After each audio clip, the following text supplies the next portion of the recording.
कल रात में, और आज इसको डेड बॉडी लड़कर उनका अपना घर उनका बेटा पार्टी में चले जाएंगे, हम उनको अंतिम सम्मान दिखाएंगे, इसको मना कर रहे हैं ये बीजेपी सरकार का पुलिस ने।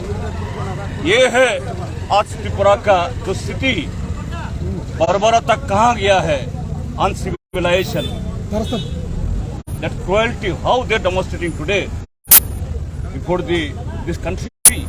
This is BJP, and how they rule the country, how they misuse the human rights, and this is that scenario today we have been witnessing in Agartala. So who has been killed till now? How many people have been, One Dilip Sutradhar, our supporter there last night, Dilip Sukladas, one of their BJP cadre called him from his house at around 11:30, and he got killed at Darikapur of Telemara subdivision, under the Kalanpur Assembly constituency. So till now, you have raised allegations of postponed violence. How many people have been assaulted from the side? No, till now there are many places this happening. Though of course it is not the common cases. In few places where there are gundas and some ministers are the candidate of the BJP, in those places it is happening.